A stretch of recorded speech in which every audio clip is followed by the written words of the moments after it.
All right, it's top 10 time in the PFF College 101. We've been counting down. Be sure to check out the other videos for the other 91 players. But here we go. The top 10 players in the nation, regardless of position, just for the 2018 season, not just draft eligible. Let's get into it. The number 10 player in the nation, Jonah Williams, the left tackle for Alabama. Might be the actual best left tackle in the country, but number 3 from an actual grading standpoint, 89.7. Only allowed 9 pressures on 370 attempts this year. Did not allow a sack. He's one of the best run blockers in the country.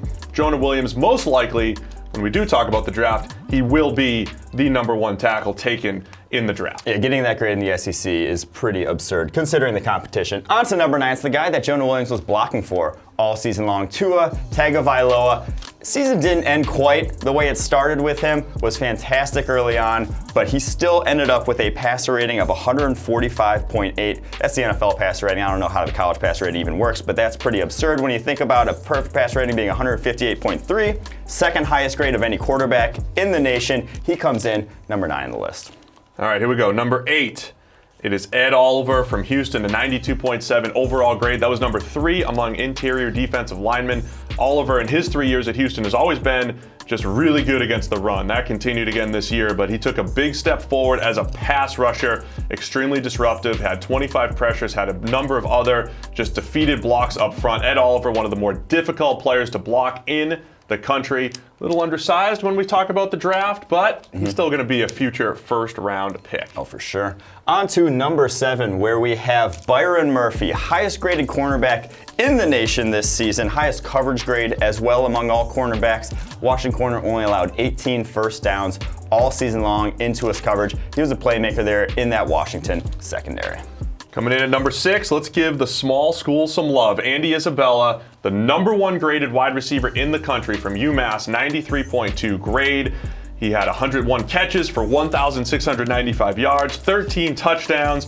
What I love the most, though, 15 receptions against Georgia. And then when you look at the entire season as a whole, 129.2 passer rating when targeted, and he only dropped 6 passes. All right, on to number 5 here, and I wonder who it's going to be. Did you just drop your hair? I don't know what you're talking about. It's Trevor Lawrence, quarterback from Clemson, the freshman.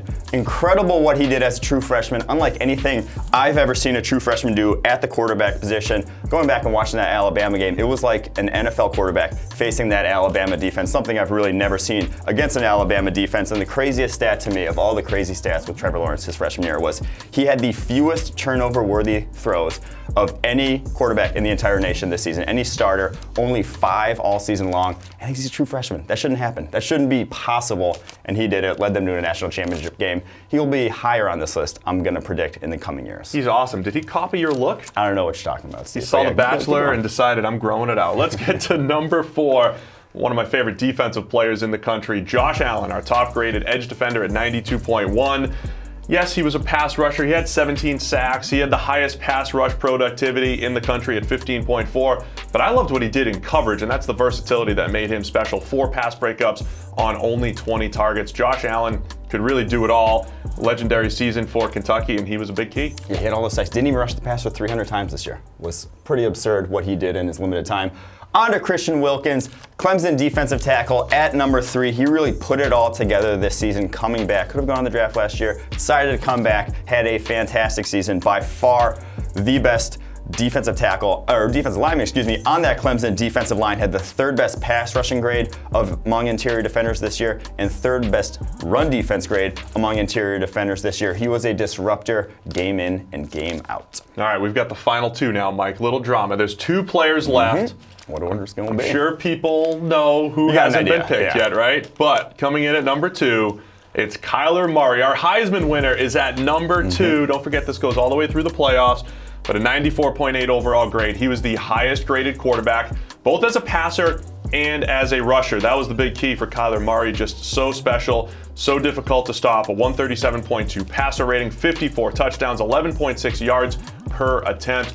Kyler Murray, I didn't expect to see Baker Mayfield type numbers out of him this year, but he really exceeded expectations and, really took that Oklahoma offense to a new level because of that dual threat ability.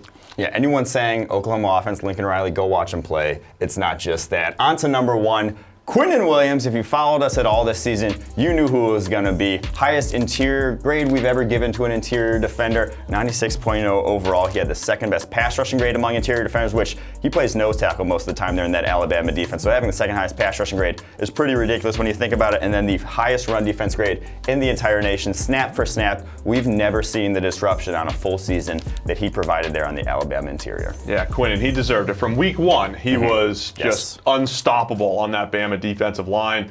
So there you have it. It's the PFF College 101. Be sure to check out all the videos for the entire list. Get to ProFootballFocus.com for even more analysis on all these players. And let us know in the comments where we got it right with the PFF College 101.